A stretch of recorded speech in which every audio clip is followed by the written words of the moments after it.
I was covered by rubble. Are you okay? Not injured? No, I'm fine. I wasn't hurt. See? Your guys barely managed to dig me out. They had to lift me up with crowbars. I was barefoot by then. They gave me shoes and clothes. 4 killed and dozens injured. These are the consequences of a Russian strike with a guided air bomb on a shelter in Sudzha, Kursk region. It housed elderly people and those who had lost their homes due to the fighting, including women and children. During the evacuation of the victims, the aggressor country's army launched another massive strike on the area near the shelter. Drones continued to circle above the building, followed by air bombs.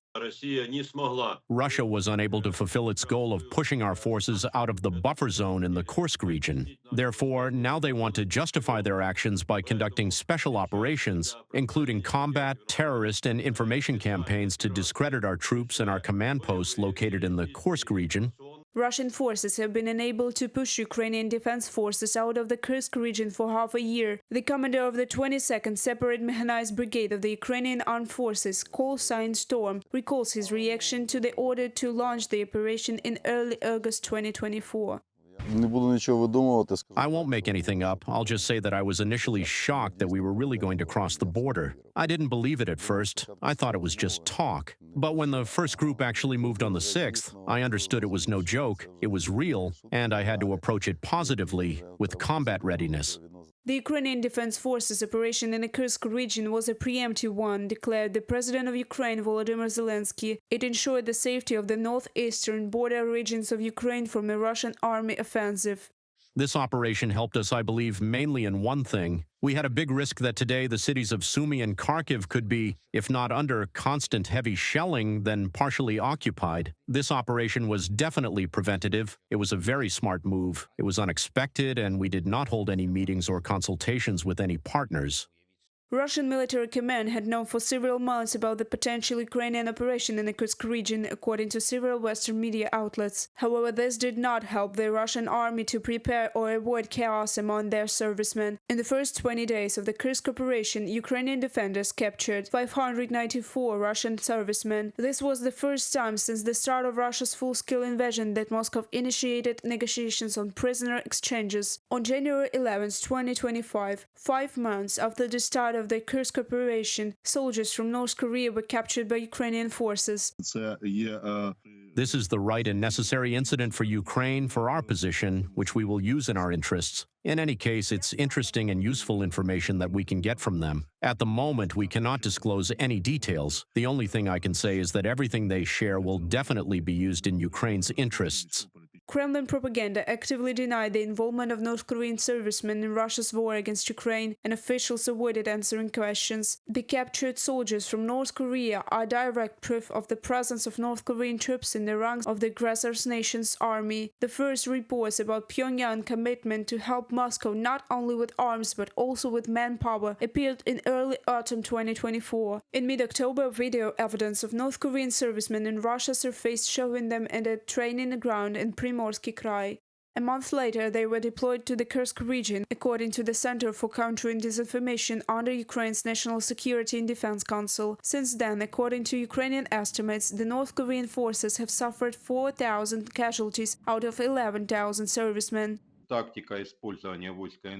month later, they were redeployed to the Kursk region, according to the Center for Countering Disinformation under the National Security and Defense Council of Ukraine. Since then, according to Ukrainian estimates, the losses of the North Korean troops have amounted to 4,000 people out of 11,000. Due to massive losses, the offensive capabilities of the North Korean forces were minimized. Therefore, in recent weeks, their activity in the combat zone has decreased, noted the chief of the Ukrainian intelligence, Kirill Budanov. Despite this, fierce battles continue in the Kursk region. The Ukrainian Defense Forces operation on enemy territory will remain a priority in February 2025. The situation is difficult, but we are fighting back with dignity. We continue to effectively destroy the enemy's military targets in order to reduce its striking potential. We are destroying the enemy both on the territory of Ukraine and in Russia. Among our priorities are the operation in the Kursk region and the destruction of military targets deep in Russia. Oleksandr Syrsky, Commander-in-Chief of the Armed Forces of Ukraine, on Facebook.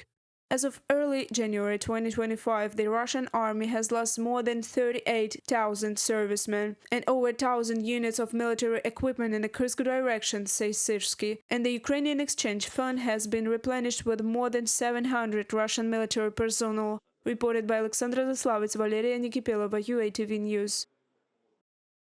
Russian troops, using the entire arsenal of weapons available to them, tried to force the Ukrainian defense forces out of part of the Kursk region, but the Ukrainian armed forces continue to hold their positions. I spoke to Commander-in-Chief Sirsky, and he reported on all areas of the front line and the Kursk operation. There were attempts by Russia to push us back, but we are holding our positions. Russian military bloggers claim that Russian army has allegedly achieved success near several settlements in Kursk region. However, the U.S. Institute for the Study of War said that they could not confirm these claims. Later, the Ukrainian Center for Countering Disinformation said that the Ukrainian armed forces had disrupted the Russian plans. In addition, the enemy suffered significant losses during the assault. The Ukrainian defense forces are carrying out stabilizing actions in the region. What is happening there now is a constant dynamic change in the situation. It is difficult and complex. There are really heavy battles being fought there with the use of enemy aircraft. Considering the terrain in the Kursk region, which is predominantly forests, with some roads and nodes that the forces are trying to get a grip on, there are mainly infantry battles going on there. The enemy is using a significant amount of equipment which is traveling along known roads and accordingly being knocked out. Andriy Kovalenko, head of the Center for Countering Disinformation under the National Security and Defense Council of Ukraine, on the air of Radio NV. Now, the actions that we are taking can be described as an active mobile defense. This is a complex type of activity because there is no time to build anything. Something is being done in terms of fortifications, mines and everything else that is possible in terms of defense is being done. But it is quite mobile, so we have to move around. It's not just defense. Wherever it is necessary and possible, active counter-offensive actions are carried out on our part. The Russian army first tried to dislodge the Ukrainians from the Kursk region on the 10th of September, but it achieved only marginal success. The reason, apparently, is that the Ukrainian military made defensive counterattacks and also broke the border in 2 other places. In recent days, the army of the aggressor country has once again stepped up its counterattacks. Moscow realizes that if Ukrainian armed forces are not pushed to the border soon, the Ukrainians will probably control a part of Kursk region for the whole winter. Poor weather conditions in fall 2024 and early winter 2024 and 2025 will encourage positional fighting in Kursk Oblast and afford Ukrainian forces time to entrench themselves in the main salient and fortify existing positions. Russian forces may perceive a closing window of opportunity to eliminate the Ukrainian incursion into Kursk Oblast with the current level of manpower and material that the Russian military has allocated to the effort. From the report by the Institute for the Study of War. Russia has transferred about 50,000 troops from other parts of the front to Kursk region and thus weakened its groups in Zaporizhia, Kherson and Donetsk regions, the commander-in-chief of the Ukrainian armed forces Alexander Sirsky has said. According to military analysts, Russia needs 30 to 50,000 personnel to stop the advance of Ukrainian armed forces. But in order to push the Ukrainians out of Kursk region, the Russian command needs to deploy much larger reserves, which the Federation does not have. Reported by Anastasia Tarnavska, Valeria Nikopelova, UATV News.